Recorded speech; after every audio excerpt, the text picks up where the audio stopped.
Hi everyone, welcome to my channel if you're new here, welcome back to my channel if you're a returning viewer or subscriber. I'm quite excited about today's video because I'm basically going to be telling you all the books that I've read so far throughout 2023 and kind of like one or two lines about what I thought about them, as well as their ratings of course. As of today, or as of last night, so I finished a book last night, I have read 28 books so far in 2023. What's crazy to think is that last year I read 28 books total, like throughout the entire year. So to have already met that amount within just like 6 months, I'm very excited to see what this number will look like towards the end of the year. So last year I filmed one of these videos, but it was for all of the books that I read throughout the entirety of 2022. I'll have it linked up here and down below as well. Usually that is the time of year that you do these like huge wrap-up videos, but I've seen a couple of people film this one mid-year, so I thought it'd be fun to join in and share my own reads with you. So the first book that I read in 2023 was Gentlemen Prefer Blondes by Anita. This is a classic book. It's very short. It's kind of like a novella in length. It follows two girls who are kind of like ditzy blondes who kind of use their ignorance, or use this like faked ignorance, to get men to do whatever they want for them. So it's usually buy them a handbag or spend loads of money on a dinner for them or something like that. It was a very funny book. I really did enjoy it up until about the halfway mark, and then it just got extremely repetitive and it was a bit of a slog to get to at the end, despite it being so short. So in the end I gave that book 3 stars. The next book that I read in 2023 was Twisted Love by Huang. This is the first book in a kind of series of companion style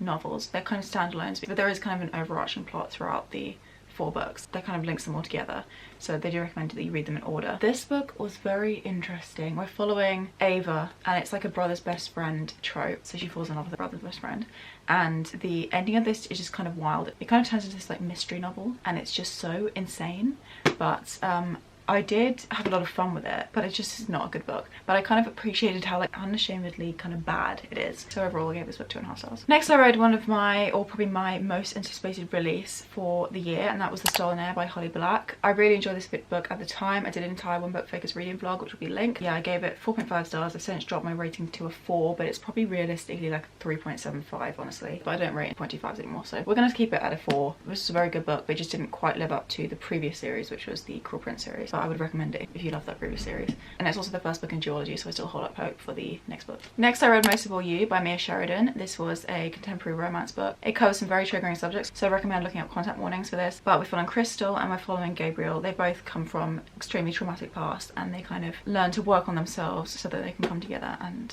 thrive together. And it's just a beautiful story, straight away from the whole fixing each other thing. They kind of realized that they had to work on themselves by themselves, which I really appreciated. Really lovely story, and I gave this book a 4 stars. Next I read Convenience Store Woman by Sayaka Murata. This book follows Kyoko. She is working in a convenience store. She's in her late 30s I believe, and she loves her job. It's her favorite thing. She has no desire to move up within her position or to find another job, but everyone is extremely judgmental of the fact that she's in her 30s and she's working in a convenience store. And so you kind of see how she changes her ways in order to suit other people, and then at the end of the novel she's just like, this isn't for me, I'm gonna do what I want. Kind of like a fable. Really good story, but I've since unhauled it because I think it's better to be passed on to someone else who can read it, and then they can pass it on to someone else, etc. Because I think it's a really important read for us to read in this extremely disgustingly capitalist society. And I gave Convenience Store Woman 3.5 stars. Then I read the little novella that comes between Unravel Me and Ignite Me in the Shatter Me series. That was called Fracture Me. This was a struggle because I really dislike Adam. That's who this novella was about, and it just was like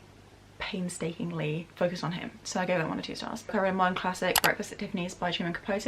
I really enjoyed this book. I gave it 4 stars. I really enjoyed the film adaptation of this book, but it is quite different from the film, and I actually preferred this over the film. I think the plot was kind of more true to the characters. It was a really engaging short little story, but some of the language was outdated and it was not my absolute favorite thing in the world. But yeah, so I do recommend this. Then I read a book I truly dislike, and that was Beach Read by Emily Henry. I know it's so controversial, a very unpopular opinion, but yeah. Read this, disliked it for a million different reasons. I'll link the wrap-up video where I discuss this book in depth down below, because I don't think it's gonna fill up in the cards anymore. Yeah, this was not the Emily Henry book for me. Then I read my first poetry book of the year, and that was Night Sky with Exit Wounds by Vuong. My receipt is falling out of this book. I'm not sure why it's still in here and how I managed to read the entire book with it in there, but whatever. Yeah, I enjoyed this book. I actually ended up not rating it, but I think if I had to, I'd probably give it around a 3 stars. I really enjoyed some of the themes discussed in here. There were ones I hadn't really seen too much in previous poetry collections I've read, but I did find that I didn't completely connect to everything, and some of the poems did kind of go over my head a little bit. I felt like when I finished it, I needed to then research everything I just read, which I mean I probably should have done, but I really liked this. I think it's good. I think it showed that Vuong had a lot of promise, because this was his debut collection, and obviously he's gone on to prove that because he's written so many best-selling pieces of work. I read a 5-star read. I read Better Than the Movies by Lynn. I absolutely love this book. It's the most perfect YA contemporary book. I truly recommend it if that's what you're looking for. It's my favourite one I've read in my entire reading career. Following Liz and Wes, they kind of fake date so that Liz can catch the attention of this boy that she's got a crush on, but over the course of the novel she actually falls in love with Wes.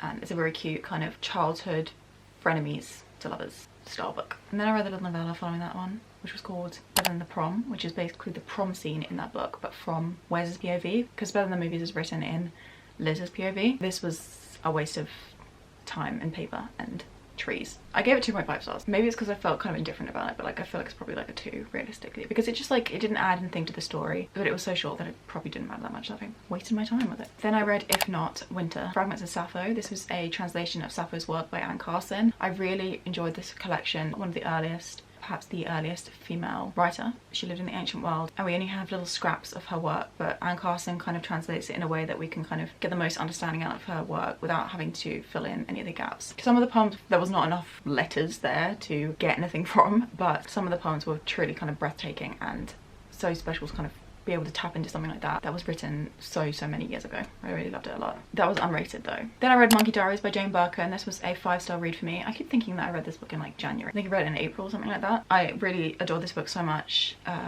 Probably my favourite book of the year so far. This is Jane Birkin's diaries from 1957 to 1982, and you just get an insight into her life that you just would never be able to see through her movies or her songs. And also a lot into her relationship with Serge Gainsbourg, so there is like a big chunk in here that kind of breaks that down and explains it in a way which is so different from how the media portrayed and also portrays their relationship. I read Lapvona by Ottessa moshfegh. This is my first moshfegh book.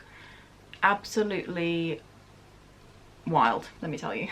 Very kind of grotesque in parts, but so well written and well constructed that it was overall like a very enjoyable read for me, and I gave it 4 stars. I'm taking forever to catch on my annotations for this book because I've annotated like every single page. It really felt like I was like studying a school text, but in the best way possible. In a completely different note, this definitely was not a school text. Addicted to You by Krista and Becca Ritchie, the first book in the Addicted series. I did an entire one book focus reading vlog on this book as well. Try and have it linked up in the cards and definitely down below. This is a really fun book, definitely a refreshing break from lapvona because I was reading at the same time as that to try and not freak myself out as much. The language was very basic and I didn't love parts of this, but you can definitely kind of see the potential for the rest of the series. I'm excited to get to it. I definitely need to pick up the second book soon. The plan is to film a 1 book focus reading vlog for all of the books in the series, and I gave this a 3 stars. Another book that I gave 3 stars was Alice's Adventures in Wonderland by Carrol. I haven't actually read Through the Looking Glass, but this book is a bind up of those 2 stories. I really enjoyed this, but I just wish I'd read it as a child because I think it would have impacted me in a completely different way and allowed me to kind of tap into the kind of like lucid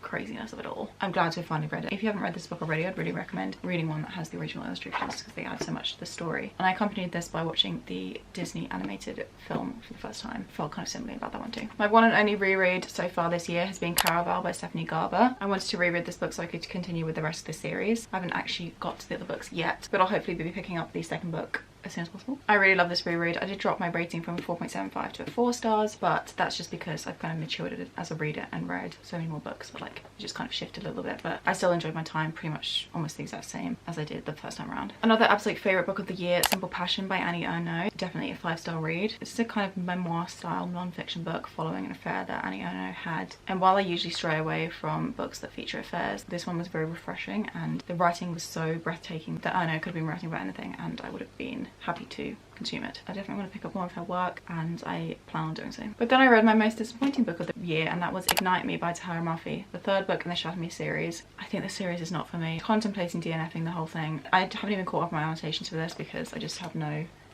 desire to kind of keep this book, so I'm like, why would I bother drawing in it if I'm just going to find some way to give it away. It was kind of like a mid-series conclusion. All of the kind of build-up we'd been adding to through the first and second books and the novellas in between, it kind of fell at the last hurdle and was terribly written and everything like that, so very much a no. 2 stars. Cat When You Land by Elizabeth Acevedo, book following 2 sisters who don't know about each other's existence, how they kind of come together to bond for the very first time after the death of their father. A really beautiful story, and so I gave this book 3.5 stars. Another 3.5 stars was Mexican Gothic by Silvia Marina Garcia. I really love her writing, and the atmosphere and setting in this was absolutely stunning. It was so beautifully kind of constructed and narrated. It was a horror book, so it did get a little bit creepy towards the end, but honestly on the horror scale it was not too terrifying. I bloody read this book and that made the experience much more enjoyable. But yeah, 3.5 stars. Next I read Lie With Me by Philippe Besson. This is a story kind of accounting affair that these two teenage boys had. It was very difficult to read, a very kind of dark, depressing book, very, very sad in parts. Definitely a valuable book to read, and I'm glad to have finally got to it. And I didn't read that one. I read The Yellow Kitchen by Margot Villevran. This is an ARC copy actually that had been sitting on my shelves for a few months. My mum picked it up for me to read. It follows 3 friends and how their relationship kind of circles around this kitchen. It's a lot to do with food, it's a lot to do with friendship, human connection, struggling in your mid to late 20s. I really enjoyed this one, 3.5 stars. I read my second Emily Henry book of the year and of my lifetime, and that was Year Man Vacation. I love this one. I'm still kind of in awe of how much I preferred it over Beach Read. This was a 4.5 star read, and I did an entire one book focused reading blog again on this book, linked up here perhaps, definitely down below. Kind of peak friends to lovers. Next up I read Things I Don't Want to Know by Deborah Levy, first part in her 3-part living autobiography series. So it is a non-fiction book kind of recounting moments in Levy's childhood and adulthood. Deborah Levy has written many fiction books, and a lot of this is about why she writes, kind of drive within her to put words down on paper, and I really love this a lot. I gave this 4 stars. We're now getting into my June reads. I wasn't sure whether I was going to include this, but it's kind of fun to be halfway through the year and to have read as much as I did last month. So here are the 3 books that I've managed to read so far in June. I won't go into massive depth with these just because my wrap up will be coming at the end of the month. But first I read Evidence of the Affair by Taylor Jenkins Reid. Didn't like this at all. I gave it 2 stars. It was not good and I kind of regret having read it. I thought it was going to be so good. You've got 2 people whose spouses are having affairs with each other, and these 2 people start a correspondence through letters. The concept is brilliant. I was really excited for it, but it just was so terrible. It was kind of boring in parts, and then the ending just ruined the characters of the people, made it super inconsistent and an unenjoyable read overall. So 2 stars for that. You will hear more of my thoughts, like I said, in my wrap up if you decide to stick around. 101 Essays to Change the Way You Think. DNF. First DNF of the year, hopefully my last. I mean, this was truly not good. It's a self-help kind of book. I just picked it up because it was free on Audible and I have an Audible subscription at the moment. Yeah.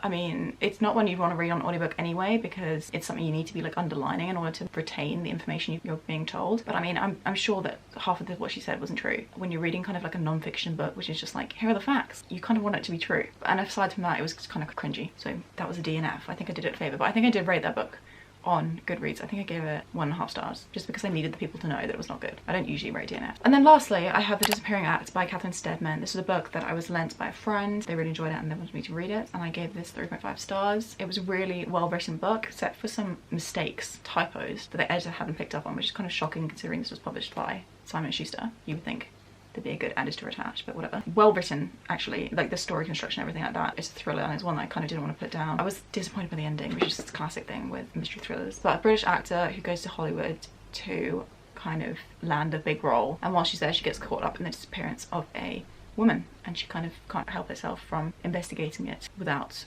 bringing the police into the equation. Things just spiral from there. So there you have it, everybody. I'm absolutely boiling hot. I think the cardigan is coming off. Those are the 28 books that I read throughout the past 6 months. What we've had so far of 2023. I'd say overall it was pretty good. I would definitely love to pick up some more 5-star reads.